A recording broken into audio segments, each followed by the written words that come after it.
3 years ago, I sold all my crypto at the absolute top, moved to a Philippine island, and I haven't paid a single dollar in taxes since.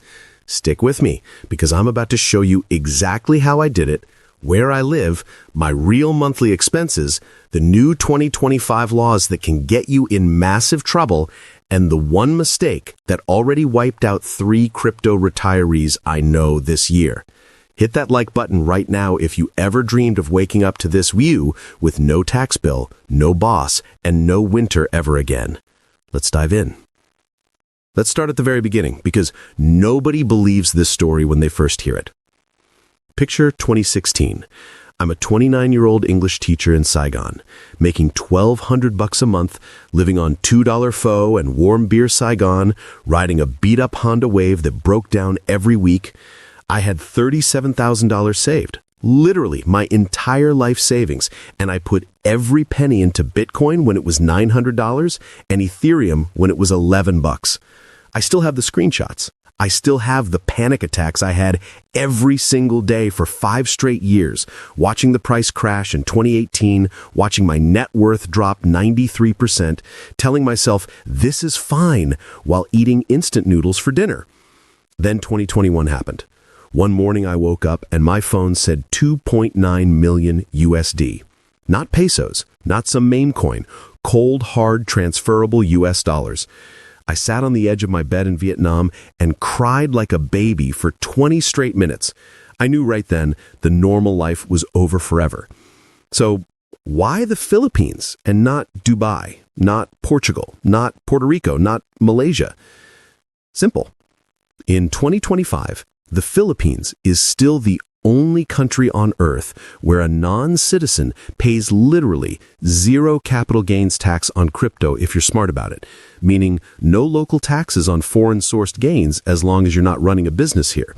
0 tax on foreign income for residents like me under the right visa setup, and you can lock in permanent residency with a $10,000 deposit if you're under 50 and can prove a modest income. 10 grand. That's it. That's the golden ticket. And the beaches? Brother, you are looking at one right now. The sun is setting, the water is turquoise, and I'm drinking a 60-cent Red Horse beer I bought from a woman who calls me Sir Crypto every day. Let's get to the part everybody clicks for. Where the hell am I actually living, and how much does this really cost in 2025? I'm not in Boracay. Too many tourists, too expensive now. Prices there have spiked 30% since 2023. I'm not in Palau. Beautiful, but the internet is still garbage in half the places, and the flights will bankrupt you with those constant delays. I'm not in Ciergo. Great waves, but every surfer influencer ruined the prices, and it's turning into a party island where you can't hear yourself think. I'm on an island that 99% of YouTubers have never mentioned because they're too busy making clickbait in the same 3 towns. It's called Camiguin. Yeah, you heard that right. Camiguin Island, up in the north of Mindanao, the island born of fire, with its volcanoes, hot springs, and waterfalls that make it feel like you stepped into a National Geographic documentary. It's underrated as hell. Only about 90,000 locals, no massive resorts clogging up the beaches, and a tiny but tight-knit expat scene of maybe 200 retirees and nomads who all know each other by name. I'm going to tell you exactly why this spot is my secret weapon. But first, let me prove to you this lifestyle is real, because if I drop all the deets too early, you're just going to skip ahead like a savage and miss the gold. Here's the house right now. Follow me. Watch your step on the sand. 3 bedrooms, 2 bathrooms, literally 15 steps from the ocean. Rent, $400 US a month. Yes, you heard that right. 400. That's about 23,000 pesos here. And the landlord thinks I'm insane for paying in dollars instead of pesos, but I like round numbers. Beachfront like this in Camiguin, it's a steal compared to Bohol or Cebu, where you'd pay double for half the view. Walk with me down to the beach. That little bamboo bar right there, called J&A Beach Resort, $7 lunch sets, grilled tuna jaw straight from the fisherman that morning, rice, vegetables picked from the garden behind it, and a San Miguel. I eat there 4 times a week, and the owner's daughter has a crush on me. Life is weird. And get this. Camiguin's got that perfect mix. Crystal clear waters for diving on the White Island sandbar one day, then hiking up Mount Hebak the next, sweating out last week's sins in volcanic steam vents. No crowds, no traffic, just roosters waking you up at dawn and the occasional jeepney rattling by. All right, let's talk real money, because nobody believes the I live on $1,000 a month videos anymore, especially not in 2025 with inflation creeping up on imports. Here is my actual November 2025 budget.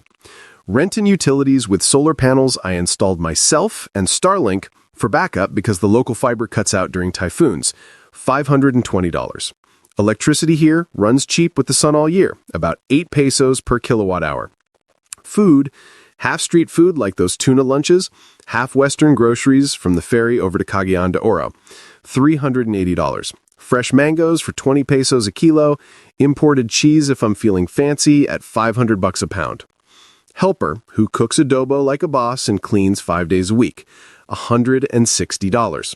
She's from the village next door and calls me Kuya, big brother. Motorcycle gas and maintenance, my beat-up Yamaha that gets me around the island's 20 kilometers of ring road, $60. Tricycles are 20 pesos a ride if I'm lazy. Health insurance plus random doctor visits, $40. Maxicare covers me for $29 a month, and the clinic in Mambahaho has English-speaking docs who charge $8 for a checkup.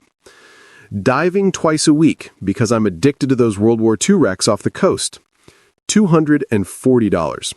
Camiguin's dive spots are world-class but empty, no lines at the boat ramps. Going out, beers, occasional VIP night in the city across the channel, $320. Red Horse buckets at the bar for 50 pesos, or splurging on a karaoke machine with the locals. Random stuff. New tattoo from the artist in Katakten, vet bill for the stray dog I adopted named Bitcoin, etc. $177. Grand total, $1,837 a month. That is my real, boring, actual life in Camiguin. I still have 6 figures in crypto stacking every month because I live on less than 2% of my portfolio. That's the math they don't teach you in school. And yeah, groceries cost a bit more now with the global shipping mess, but local fish and veggies keep it grounded. Now, here's the scary part nobody wants to say out loud. The Philippines itself still doesn't tax your crypto gains if you're a foreigner on an SRRV visa. Gains from foreign sources are exempt. No CGT unless you're trading as a business. But your home country might not care. The IRS, the CRA, HMRC, they all say, we tax our citizens on worldwide income no matter where you live. That's the sword hanging over every single one of us. And, heads up, the OECD's crypto asset reporting framework is coming hard. Philippines signed on in June, full implementation by 2028, meaning automatic info sharing on your trades. Exchanges like Binance are already prepping reports. So, how do I sleep at night? Simple. I'm not a U.S. citizen anymore. I gave it up in 2023. Exit tax hurt like hell, paid about 20% on unrealized gains, but I'm done. I'm free. Most of you watching this aren't ready to take that step yet, and that's okay. There are still ways to stay under the radar with substantial presence rules like spending 183 days outside your home country annually, but I'm not your lawyer, and this is not financial advice. Consult one before you wire a dime. Now let's talk about the part half of you skipped here for dating when you're a crypto retiree in your 30s or 40s, walking around with beach muscles and a bank account that never runs out. This gets shared like crazy, so buckle up. Here's the uncomfortable truth nobody says on camera. Yes, 90% of the attention you get is transactional.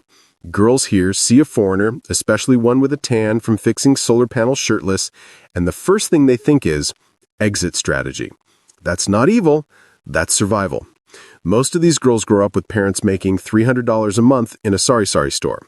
You show up with a faded tattoo from the bull run, a wallet full of pesos, and stories about the blockchain, and you are literally a winning lottery ticket walking on 2 legs.